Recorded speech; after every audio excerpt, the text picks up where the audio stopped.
Annivesary here! Welcome back to my channel. At ngayong September 5, 2020, magluluto ako ng boiled seafood in Cajun sauce. At kahit hindi ako mahilig mag-bake, gagawa ako ng instant homemade cake na miniature. Tara! Luto na tayo!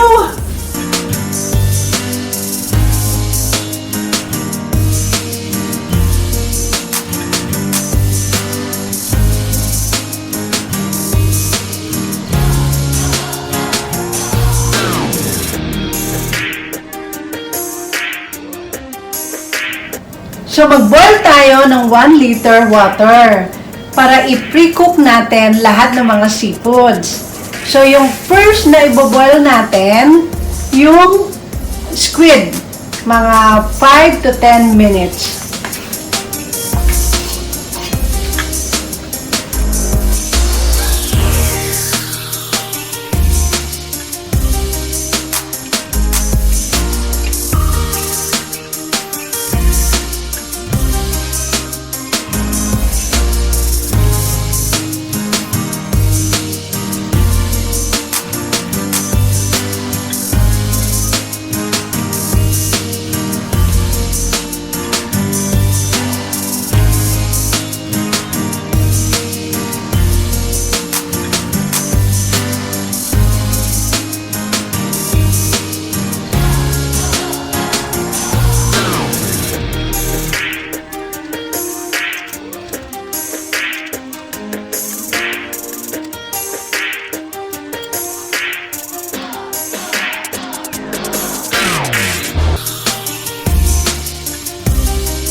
Next naman natin yung crabs. So, pakuluan natin siya hanggang mag-orange siya.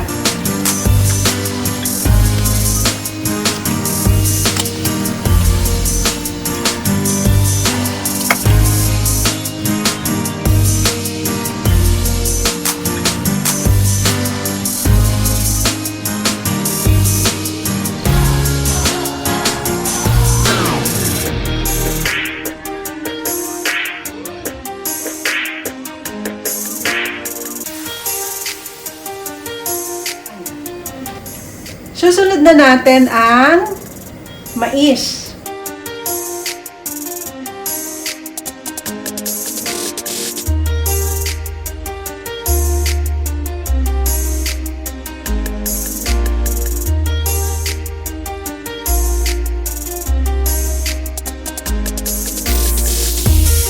Then, sunod na natin ang ating broccoli.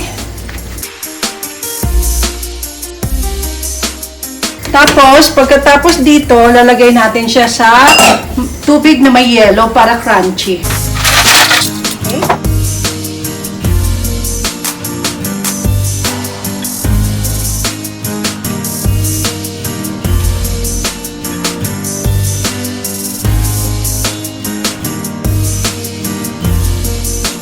So, gagawa na tayo ng sauce.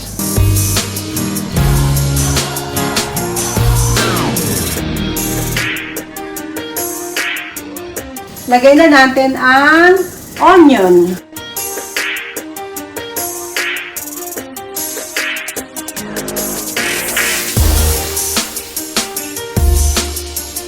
So, medyo brown na yung onion natin. Lagay na natin ang garlic.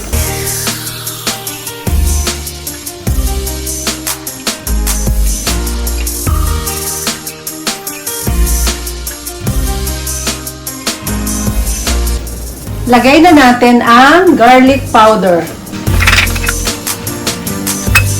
Sunod natin ang paprika. Tapos, etong kayin natin, konti lang muna kasi baka maanghang eh. So, i-balance natin. Yan. Then, isunod natin ang onion powder. Sunod natin ang thyme. yung oregano. Lagyan na natin siya ng black pepper. Then, ang ating soy sauce, 2 tablespoon. Then, lagay na natin ang sugar.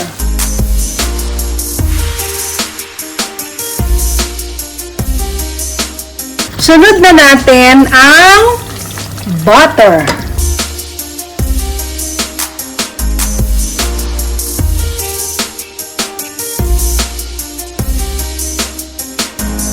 So, ilagay na natin yung pinagpakuluan natin sa mga seafood natin kanina. 2 cups.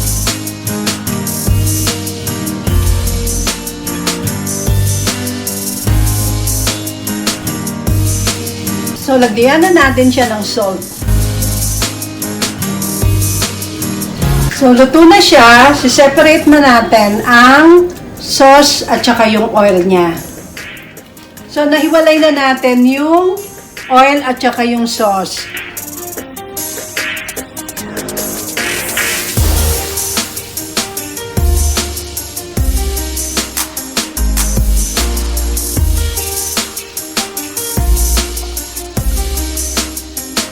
Ilalagay na natin ang hipon. Kanina, hindi ko siya sinama sa pakulo kasi nga, dito ko siya ilalagay sa oil.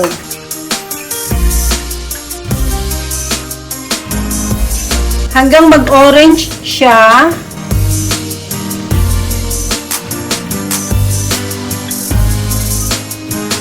Okay, orange na yung shrimp natin. Lagay na natin ang corn.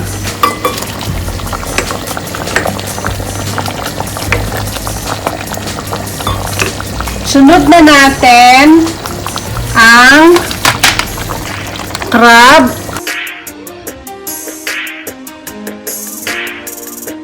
Then, yung clams natin. At yung ating squid. Yan. Tapos, lagay na natin yung sauce niya.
And for our dessert, instant cake. Okay? So, gawin na natin.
This is my homemade wedding anniversary cake.